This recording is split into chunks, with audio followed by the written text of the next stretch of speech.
کیا سعودی عرب کے شہر جدہ میں اما حوا کی قبر ہے اور کیا یہ شہر اما حوا کے نام سے منسوب ہے؟ یہ وہ سوالات ہیں جو عمرہ زائرین خصوصاً بر صغیر کے زائرین عام طور پر کرتے ہیں۔ اس سوال پر مورخین کی رائے مختلف ہے۔ بعض سیاحوں اور مورخین نے جو تفصیلات بیان کی ہیں ان سے لگتا ہے کہ اما حوا جدہ میں دفن ہے۔ جدہ میں یہ قبرستان مقبرہ اما حوا ضرور موجود ہے۔ یہ مقبرہ جدہ کے العماریہ محلے کے آخر اور الصحیفہ محلے کے شروع میں واقع ہے۔ بعض مورخین کا دعویٰ ہے کہ یہی وہ مقبرہ ہے جہاں اما حوا دفن ہے، اسی لیے اس کا نام مقبرہ اما حوا پڑ گیا۔ ابن جبیر 6 صدی ہجری میں جدہ آئے تھے۔ انہوں نے تحریر کیا تھا کہ وہاں ایک گنبد انہوں نے دیکھا اور کہا جاتا ہے کہ وہ اما حوا کا مسکن تھا۔ ابن بطوطہ جنہوں نے 7ویں صدی میں جدہ کا سفر کیا تھا اسی گنبد کا ذکر کیا ہے۔ ترک سیاح اولیاء جلبی نے اپنے سفر حجاز میں جو 1082 عیسوی میں کیا گیا تھا تحریر کیا کہ وہاں ایک چھوٹا سا گنبد ہے جہاں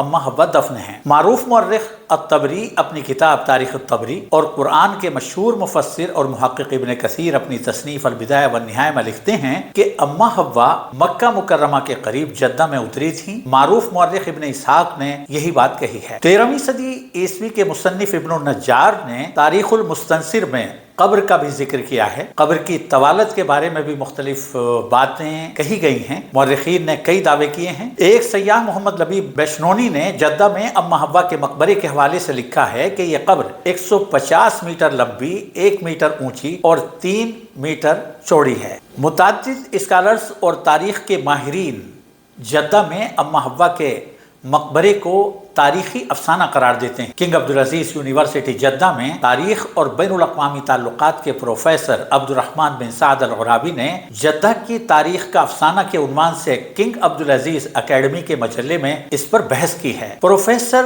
عبدالرحمن العرابی کا کہنا ہے کہ طوفان نوح میں بابا آدم اور اما حوا کی قبریں مٹ گئی تھیں، اس کے بعد ان کی نشاندہی کا کوئی صحیح ثبوت نہیں ملتا۔ ڈاکٹر محمد نویلاتی نے اسطورۃ جدہ امنا حوا بین الاساطیر والادیان والعلم کے نام سے ایک کتاب تصنیف کی ہے جس میں لکھا ہے کہ اما حوا کے قبر پر پہلی مرتبہ باقاعدہ گنبد سلطان سلیمان الثانی نے 1107-1105 ہجری میں بنوایا تھا۔ یہ کئی بار منہدم کیا گیا اور پھر بنایا بھی گیا۔ آخری بار سلطان عبدالحمید الثانی نے 1305 ہجری میں گنبد تعمیر کرایا تھا جو اب موجود نہیں ہے۔ جدہ کے ایک بزرگ راوی ہیں کہ غالباً قبرستان کا نام اما حوا سے اس لیے منسوب ہو گیا کیونکہ یہاں حوا نام کی ایک خاتون دفن ہے۔ اکثر لوگ اپنی بچیوں کے نام تبرک کے طور پر اما حوا کے نام پر رکھ دیا کرتے تھے۔ ممکن ہے اسی حوالے سے اسے حوا کے قبرستان کا نام دے دیا گیا ہو۔ معتبر تاریخی حوالوں میں اس سوال کا کوئی ایک متفقہ جواب نہیں ملتا کہ اما حوا کی قبر کہاں ہے۔ اب